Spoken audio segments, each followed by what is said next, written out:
Hey, how's it going? Welcome to another session of TechSoup by Longwood University's Technology Committee. Today we're going to do a relatively short video on this new kind of slick software that I've recently purchased, and it's called Voomly. Voomly is done by the same folks who do Doodly and Toonly.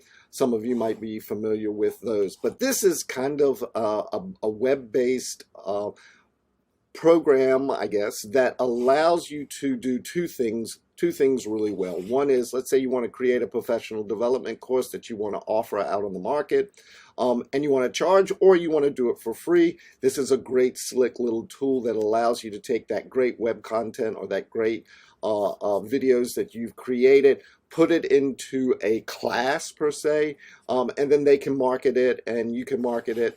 Set your price. It's linked with PayPal, ActiveCampaign, all of those things. It's really kind of neat, down and dirty, and I found it very easy to use. But that's really not why I went to this particular. Maybe at some point I will do a course, but for right now, I was more interested in this kind of interactive video component. So, as you can see, when you log into your account and it's a subscription based, you can go to the video drive, you can go to courses that you created. They have like different video players, and those are just skins of what your video is going to look like. They have this neat thing called interactive video that I'll talk about today, and then analytics, which just shows what your traffic looks like.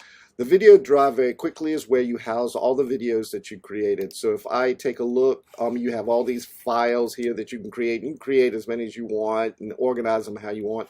I have this one file called teaching examples, and I've got 6 or 7 videos that include students on a particular task that I've recorded on Zoom and working with them on different concepts.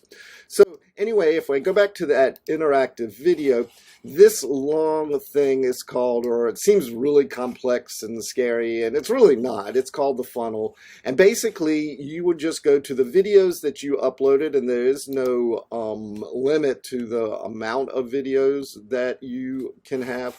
So I have these videos on the teaching example that I just showed you, and I just kind of say, well, on this particular interactive video, I want to use these 6 videos, and I just drag and drop them. I also want to include in my interactive video an intro, and then when they finish this kind of midway point, when they finish a video, it automatically goes to this other loom that I created. And then also this other loom that I created when they're done with it and they finish. So basically it's the training videos that you see right here, okay? And then the intro, that's the first screen that pops up and it hits with this start. Some midway point that says, okay, you finished one video, now you're ready to go to the next. And the last one, hey, thanks for coming. So as you can see, there's buttons on the intro, and I'll show that to you in just a second.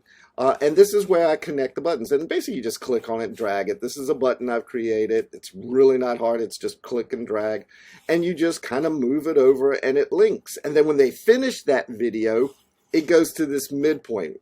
And I just drag and click it and says, hey, okay, you finished one. Do you want to see any of the others? And if it does, then it just links back to those videos. If they say I'm done, it goes to the end video. So it's really just the visual organization of how your interactive video is laid out.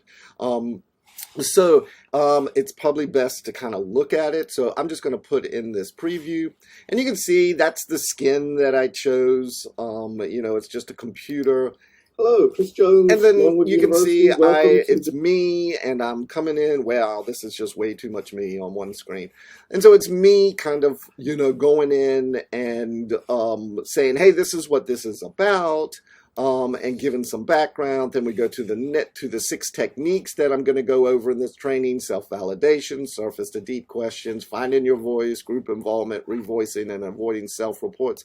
And it just gives a little quick thing. And I just created this with Loom, saved it from Loom as an MP4 file, and then I'm good. Now, at the end of this, you can see that those buttons that I created, it's really simple to create. You just hit grid and it comes up. You can design fancy buttons if you want to, but I didn't.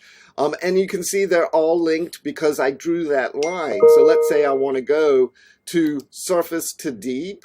Needs are more And important it shows than that. And it shows that video that I created. And then when I'm done with it, well, when they're done with it, um, then they can comes up those Great videos. job. You finished that one. If you want to take a And that's that mid-place video where I said, okay, great job, good job. Now, do you want to go to another one? Do you want to see a different one? Or are you done? And so they can click on the next one and say, yeah, I got time. I kind of like that. I'm going to go to Surface to Deep. And the same thing happens. And when you're finished with that, boom, it brings you right back. But if you're done, it just clicks done. Outstanding. I really appreciate you taking. And then it just says, okay, you're done. That's great. Perfect. Love it. Everything's, thanks for hanging out with us. Now, once you're done with this, all you have to do is click that share, and it gives you that link, and you can send it to anybody that you want to, or you can go, and I don't think my screen is big enough. Let's see if I can shrink this back down. You can see where it's just the share button, and that's where it creates that link for you. Or you can click the embedded code, and that's where you can pop it in to Canvas or on one of your pages, something like that, and students can have it. But then they can just see it as much as they want. Not a steep learning curve. It is kind of pricey as everything is. I think it's like $100 and some dollars, for a one-time price. And I felt like it was a pretty good deal. Unfortunately, they don't have an education discount, but I kind of liked it, and I've used this a couple. So in the I'll include not only the this Loom in our Friday thing, but I'll also include a link to this actual Voom. Okay, well, I hope it was interesting, and you guys have a great weekend.